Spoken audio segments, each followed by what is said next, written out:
Buenas noches a todos.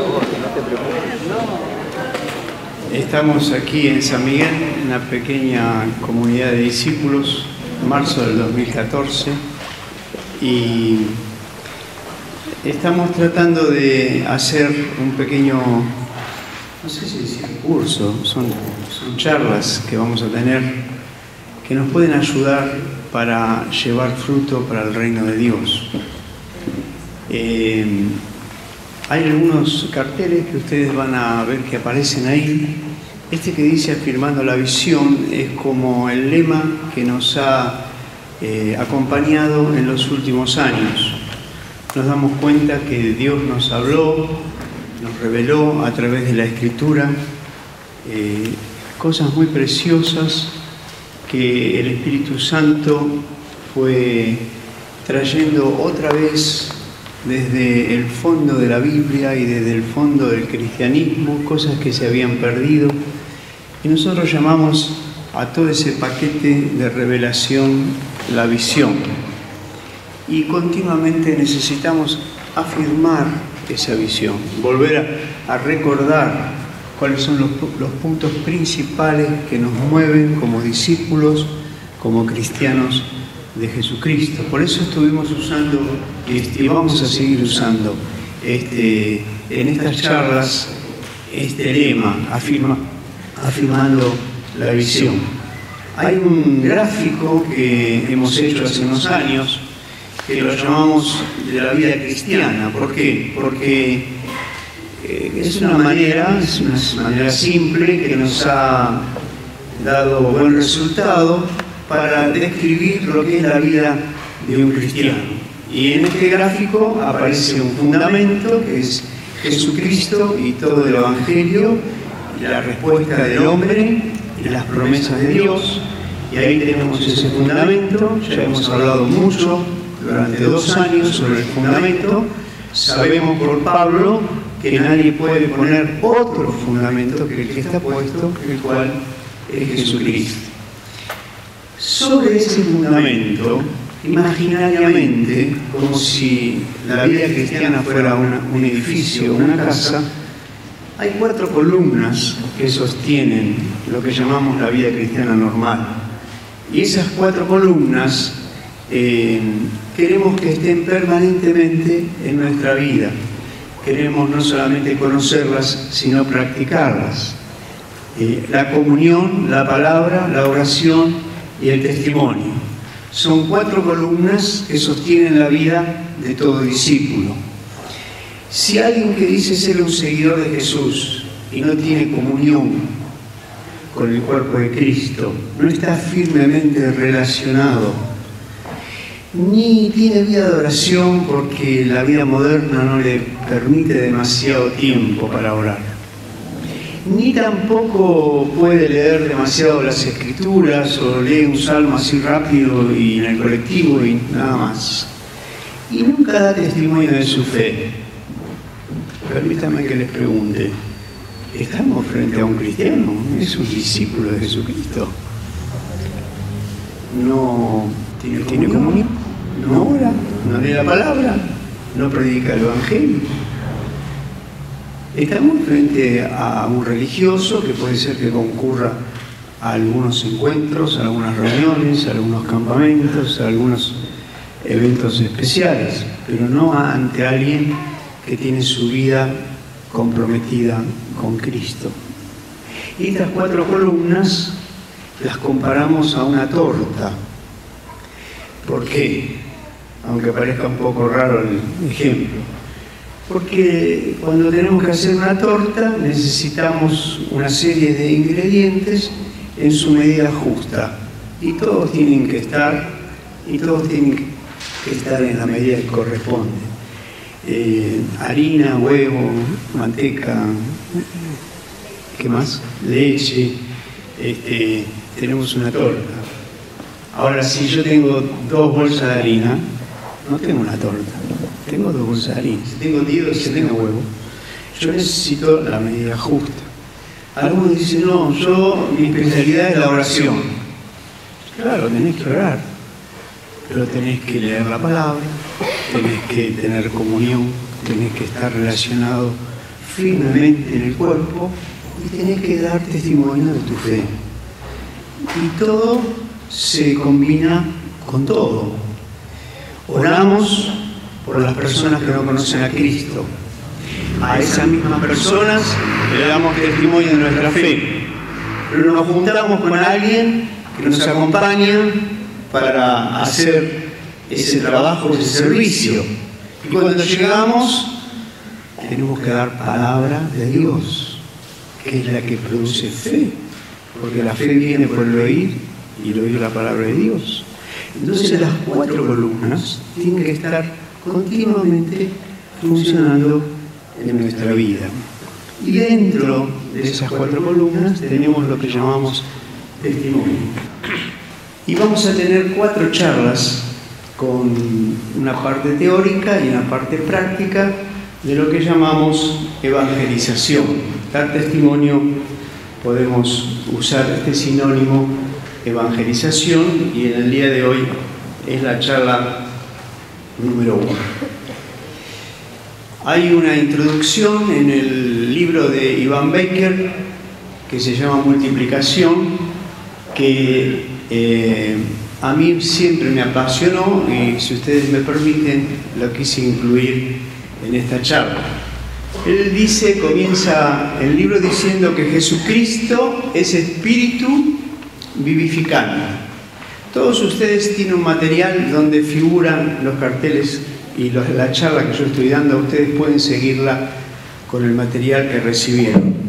Jesucristo es espíritu vivificante, es vida que fluye y comunica vida a los que están espiritualmente muertos. Esta revolución espiritual se realiza por medio del poder del Espíritu Santo encarnado en los que siguen a Jesús.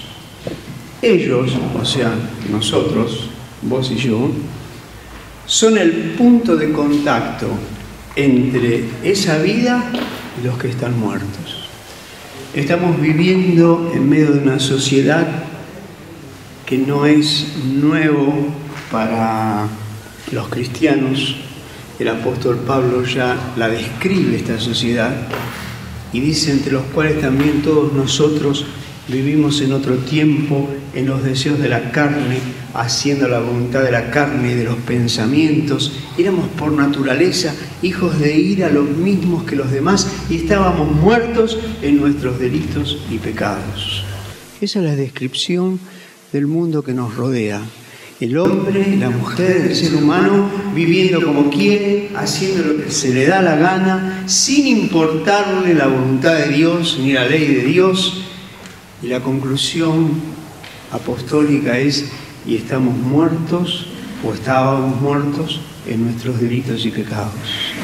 Y Jesucristo dice: yo he venido para que tengan vida y para que la tengan en abundancia. Jesús es la vida y acá están los muertos. ¿Cómo hacemos para comunicar la fuente de vida y llevarle esa vida al que está muerto espiritualmente?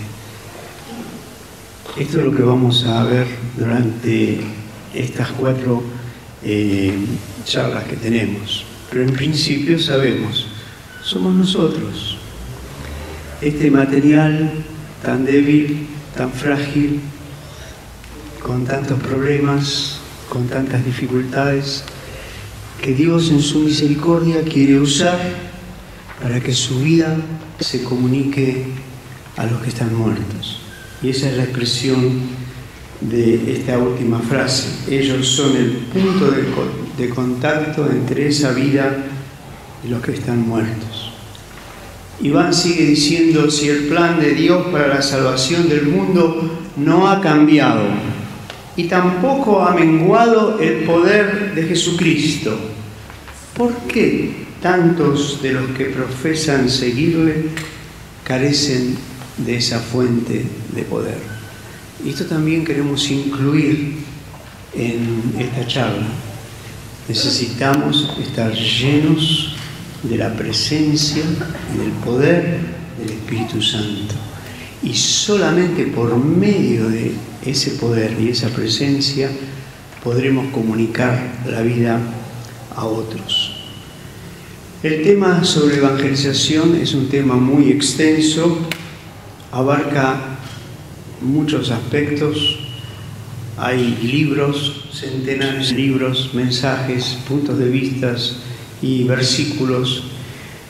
Somos conscientes que no vamos a poder cubrir todo, pero al menos trataremos de hablar de lo más importante y con sencillez abordar los temas que puedan ayudarnos.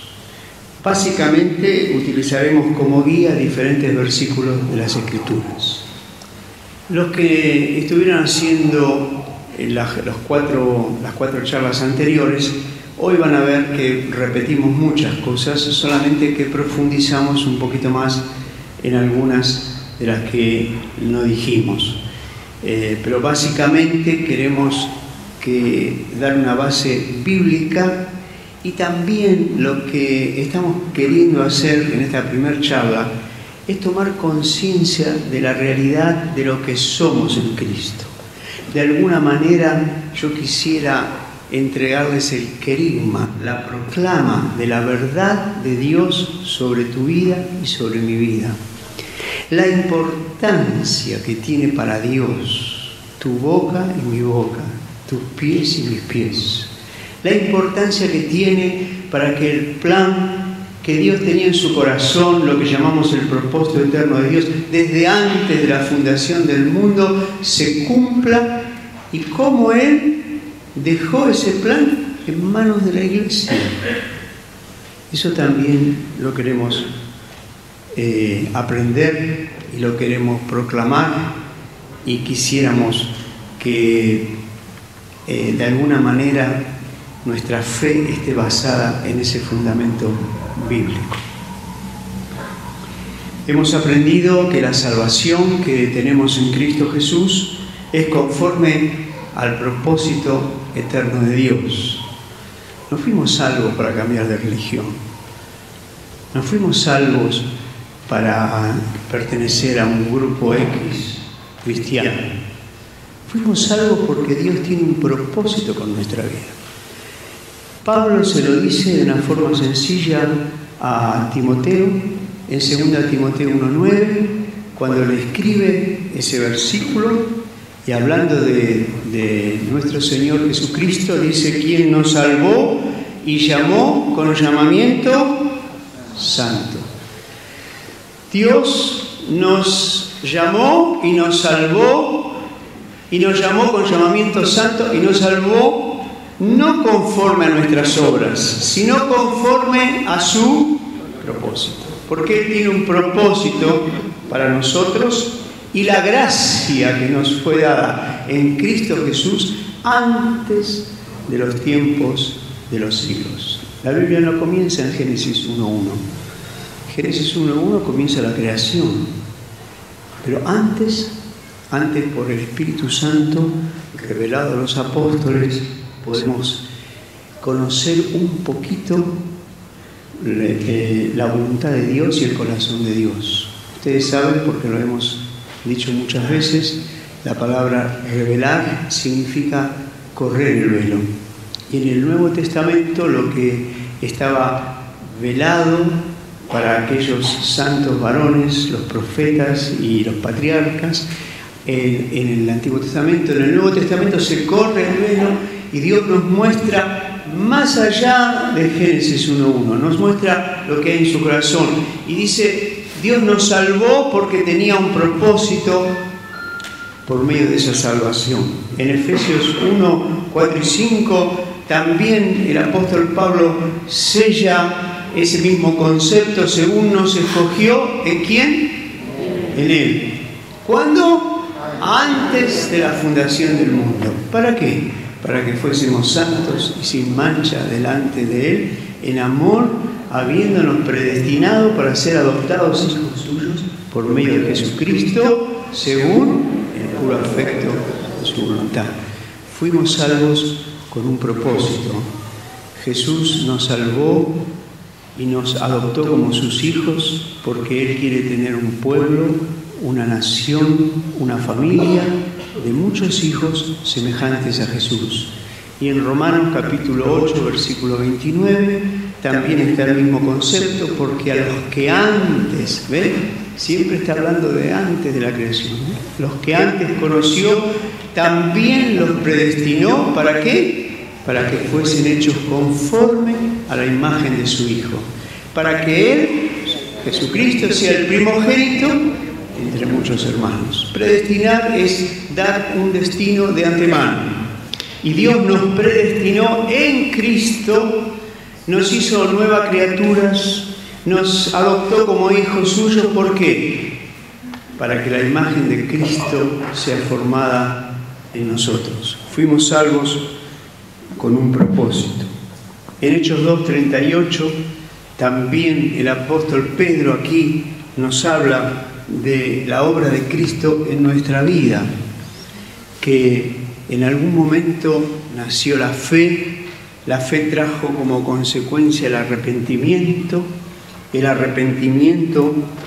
hizo que nos bauticemos, que querramos identificarnos en la muerte y en la resurrección de Cristo a través del bautismo por inmersión, que es el único bautismo bíblico y es el único bautismo del que dice la Escritura que el que creyere y fuere sumergido será salvo. ¿Por qué? Porque en ese bautismo de inmersión yo estoy muriendo con Cristo, mi vieja naturaleza, mi viejo hombre está siendo crucificado con Él y estoy resucitando con Cristo. Entonces, lo que nos sucedió al creer en la obra de Cristo justamente es esto, que nos hemos arrepentido, que nos bautizamos en agua y que también recibimos la promesa de parte de Dios del don, que es un regalo, del bautismo en el Espíritu Santo. Es para nosotros, era para aquellos que se bautizaron en ese momento. Este versículo es inmediatamente después del día de Pentecostés, en el mismo día, y los que recibieron la palabra fueron bautizados y fueron llenos del Espíritu Santo. Eso sucedió con nosotros. Dios nos salvó con un propósito. La salvación fue a través de la fe, del bautismo, del arrepentimiento, de la fe, del arrepentimiento, del bautismo, y fuimos llenos del Espíritu Santo. Y en virtud de Jesús hemos nacido de nuevo. Eso lo dice Pablo en 2 Corintios 5:17. Hemos nacido de nuevo, fuimos hechos nuevas criaturas, somos nueva creación. Algunos me habrán escuchado decir esto. El original no dice criatura, dice creación, porque en Cristo hay una nueva raza que comienza.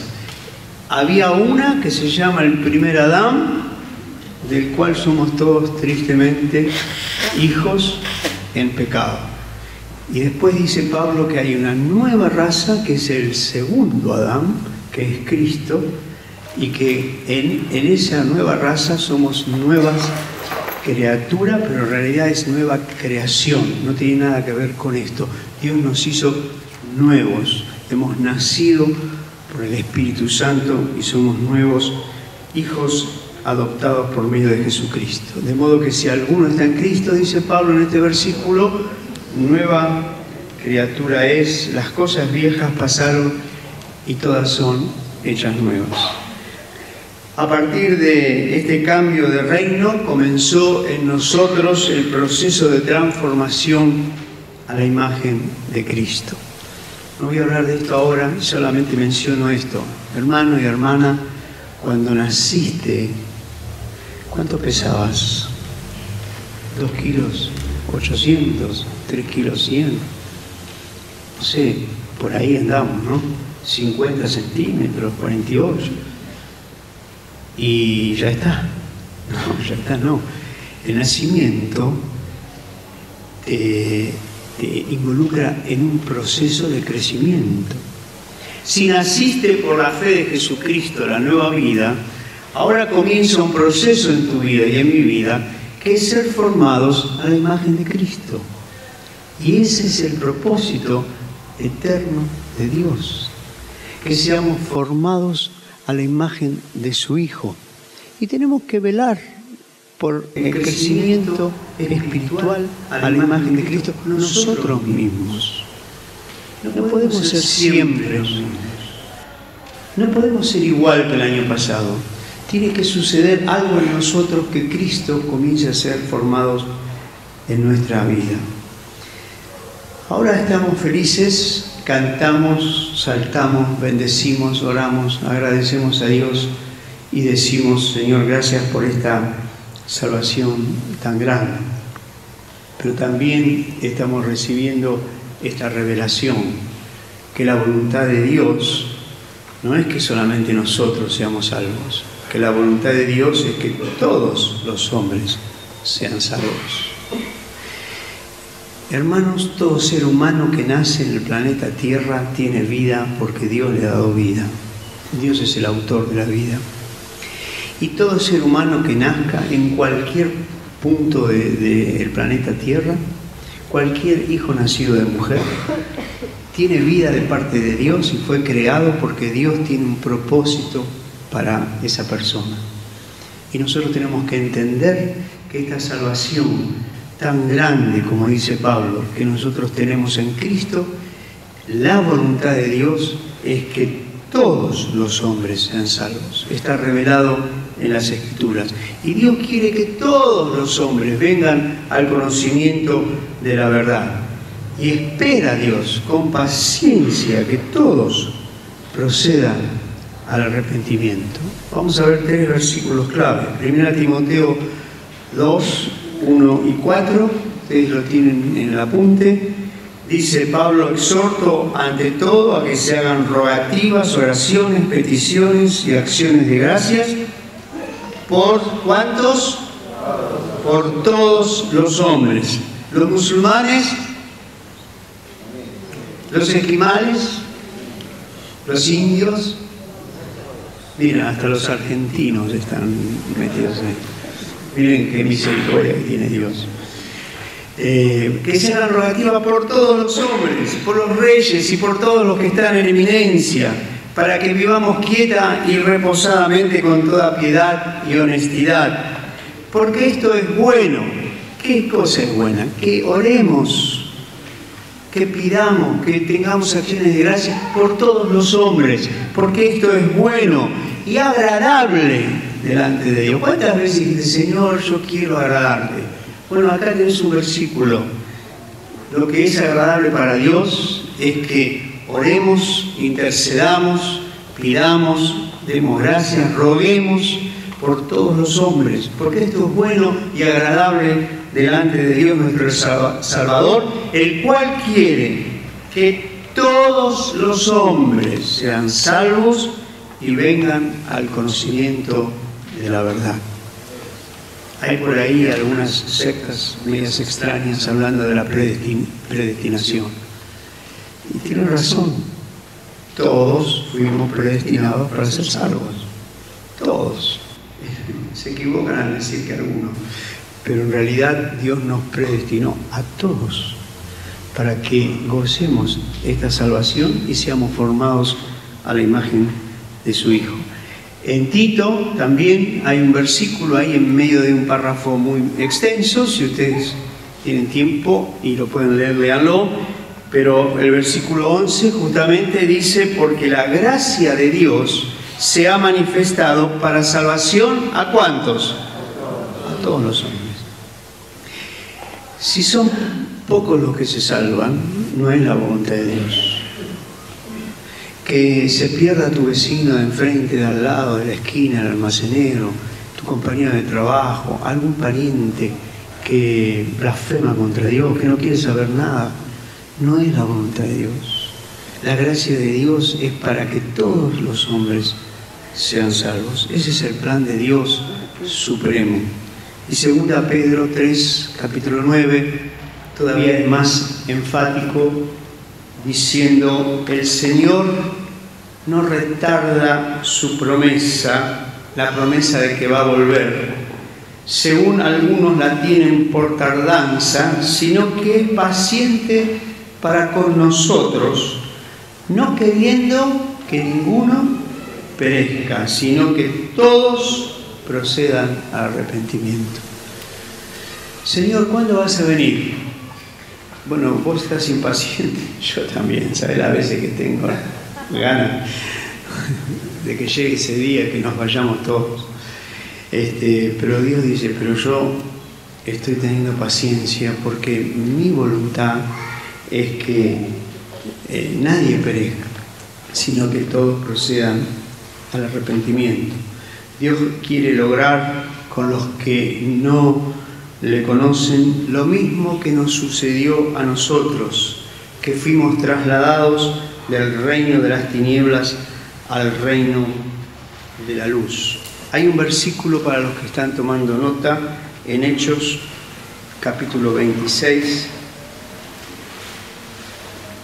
El apóstol Pablo está hablando de cómo Dios le encomendó ir a las naciones y cuál fue el encomendamiento que recibió, y contando su testimonio cuenta lo que Dios le dijo, que vaya a las naciones, versículo Hechos 26, 18, para que abras sus ojos, para que se conviertan de las tinieblas a la luz y de la potestad de Satanás a Dios, para que reciban por la fe que es en mí perdón de pecados y herencia entre los santificados.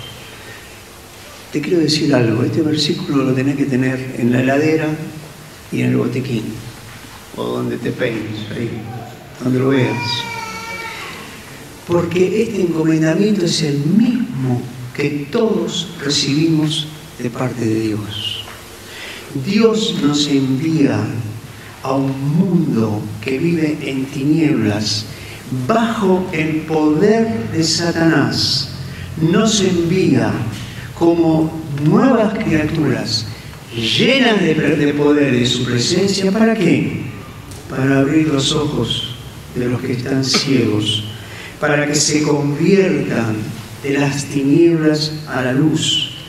Y los que están bajo la potestad del poder de Satanás y de la potestad de Satanás se conviertan a Dios, para que reciban por la fe que es en Cristo perdón de pecados, como nosotros hemos recibido, y herencia entre los santificados.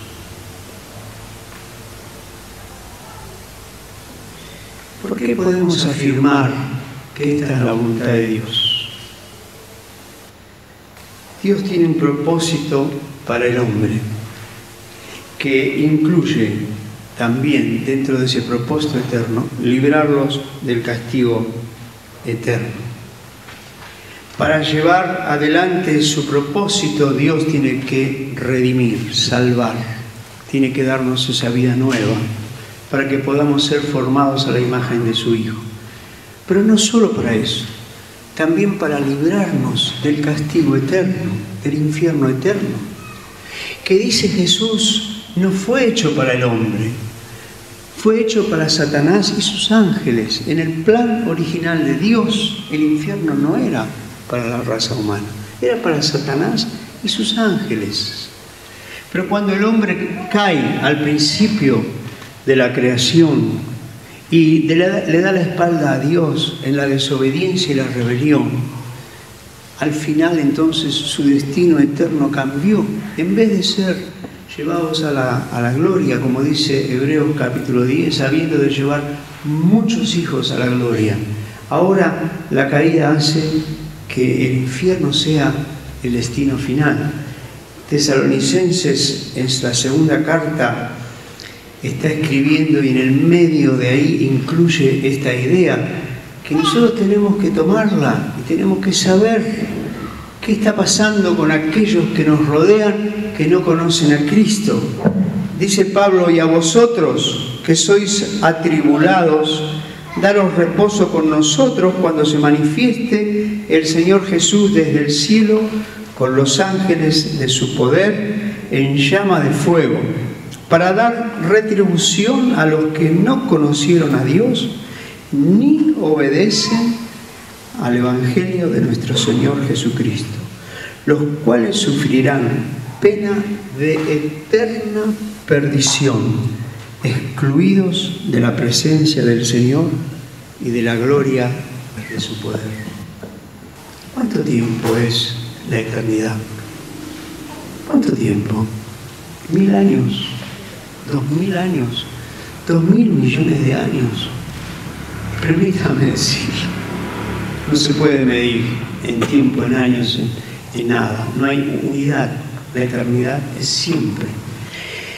Nuestra mente tiene que hacer un esfuerzo muy grande para entender ese concepto. Bueno, estos que no creen, que rechazan el Evangelio de Jesucristo, que no obedecen a la palabra de Dios, dice la Escritura, por revelación del Espíritu Santo, que sufrirán pena de eterna perdición, excluidos de la presencia del Señor. Aquí Pablo pone como prioridad al infierno y a las llamas de fuego y todo lo demás, el hecho de que no van a estar con Jesús, que no van a ver ni el rostro de Jesús, ni la presencia de Jesús, que es nuestra mayor gloria y esperanza. Ese va a ser el peor de los castigos que van a sufrir por la eternidad. Hace muchísimos años me puse a investigar un poco del infierno. Quería saber qué decían las Escrituras. Bueno, miren, no pierdan mucho tiempo, porque todo lo que dice la Biblia, todo desde Génesis hasta Apocalipsis, es mínimo. Son pequeños datos. ¿Quieren saber cómo es el infierno? Lean los Evangelios. Jesús continuamente avisó a su generación, puso ejemplos y parábolas, dio detalles tremendos. El gusano de ellos nunca muere, la llama nunca se apaga, están sumergidos en sal caliente y cosas como esas. Lean a Jesús. Jesús quiso avisar a su generación. Y él tenía adentro esta fuerza que venía de Dios, de traer salvación. Por un lado, salvar lo que se había perdido, que era la imagen de Dios en nosotros. Darle al Padre este nuevo material, hombres nuevos, esta nueva creación, para que la imagen de Cristo pueda ser formada, pero también para librarnos del castigo eterno. ¿Cómo lleva Dios a cabo su deseo que todos sean salvos y formados a la imagen de Cristo? Esto es tremendo. Una sola posibilidad tiene Dios.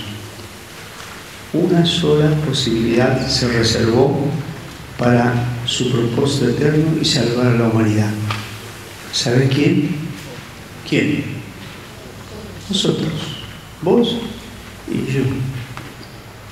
El método de Dios son hombres y mujeres redimidos. Jesús resucitado no predica el Evangelio, no predica más el Evangelio. Cuando se aparece al apóstol Pablo, que era Saulo, y la luz lo ciega y lo derriba a tierra, Saulo reconoció que el que estaba ahí hablándole era Jesús. Y le dice: Señor, ¿qué quieres que haga? ¿Qué oportunidad para decirle a Pablo todo el mensaje del Evangelio? Y Jesús dice: se te va a decir lo que tenés que hacer, pero tenés que entrar en Damasco, tenés que ir a una casa, tenés que esperar. Después Jesús tiene que hablarle a un discípulo llamado Ananías, convencerlo de que quiera ir a la casa. Ananías llega, recién ahí le predica a Pablo, lo bautiza. Pablo recibe el perdón de pecados. ¿Por qué? Porque Jesús no predica el Evangelio. Jesús glorificado. Los ángeles tampoco predican el Evangelio. No pueden predicar el Evangelio. Pueden anunciar, pueden ayudar, pueden ser ministradores, pero no pueden hablar de la redención. Y cuando en Hechos capítulo 10 se presenta el ángel a Cornelio y le dice que Dios escuchó sus oraciones y dio sus limosnas, ustedes recuerdan, si no léanlo para recordarlo, ahí ustedes van a ver que Cornelio se postra en tierra y dice, bueno, pero ¿qué tengo que hacer? ¿Cómo es el tema? No, tenés que mandar a buscar a un tal Simón Pedro a tal lugar, 3 días o 2 días de camino, él está ahí orando y va a venir. Y también el Espíritu Santo tiene que convencer a Pedro que cuando vengan a buscarlo no se rehúse en ir a la casa de un gentil, y el Espíritu Santo lo convence con una visión, y al final Pedro llega y Dios está desesperado. Discúlpenme si estoy diciendo una herejía, por favor, es por ignorancia, pero yo lo veo así. Dios está desesperado de que Cornelio, todos sus vecinos, toda su familia, que entren al reino. Por fin se abre la puerta a los gentiles y ahí está, pero no puede hacer nada. Tiene que venir Pedro, y ahí viene el gran siervo de Dios. Aunque un hermano muy querido, Keith Benson, decía, no existe un gran siervo de Dios. Si es siervo no es grande, y si es grande no es siervo, así que hay que elegir qué queremos. Bueno, pero yo lo digo irónicamente. Ahí llega el gran siervo de Dios, cuya sombra sana a los enfermos, y le abren la puerta y se postran. Y dice, no, yo no soy nadie para que ustedes se postren delante de mí, pero miren el saludo del siervo de Dios. Ustedes saben qué indigno que es para un judío entrar a esta casa.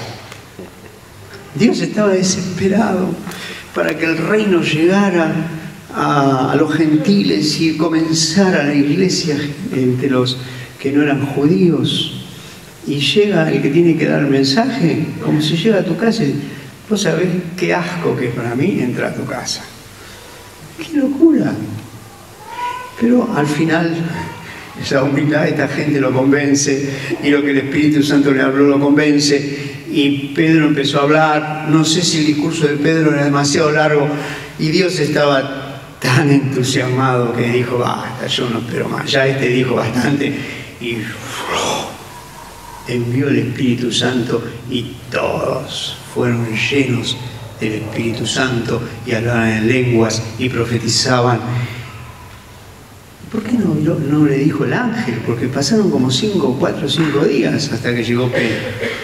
Porque los ángeles no predican el Evangelio. ¿Y quiénes predican el Evangelio? Solo los redimidos pueden predicar el Evangelio de Jesucristo. ¿Sabe qué significa eso? Que Dios se limitó a vos y a mí. Todo el mundo quiere que se salve. No quiere que nadie se pierda, que todos procedan al arrepentimiento. Tiene un plan para la raza humana, y todo eso lo puso en tus manos y en mis manos. Y si nosotros no hacemos nada, permíteme que te diga, no pasa nada. En 1850, 1860 llegó a la China Hudson Taylor, y por primera vez hubo chinos convertidos. Y hubo chinos que conocieron a Cristo y se multiplicaron. Cuando él murió había 400 iglesias. ¿Qué pasó antes? Dios no amaba a los chinos, sí, pero faltaba un hombre. ¿Por qué? Porque el método de Dios son hombres y mujeres redimidos. La almacenera de la esquina de tu casa se está por morir y se va al infierno. Quiero que sepas esto. No tenía muchas posibilidades de ser salvo. En realidad sí tenía una. Eras vos, que vas a comprar, que sos redimido, que sos salvo. Esa era su única posibilidad.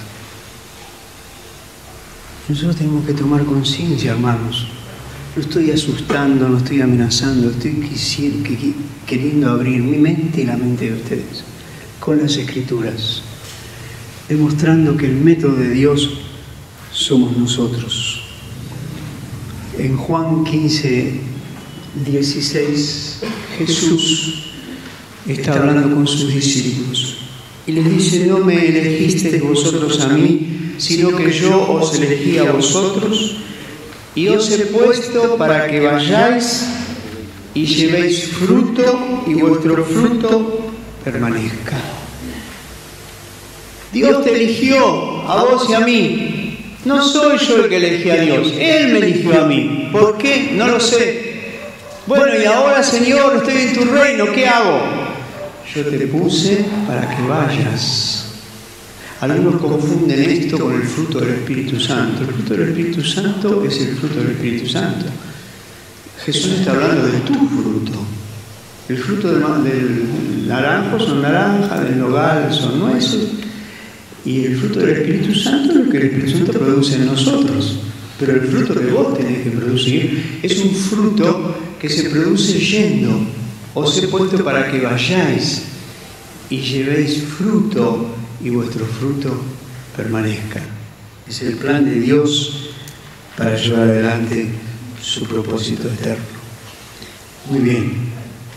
Hacemos un break de 10 minutos y volvemos enseguida.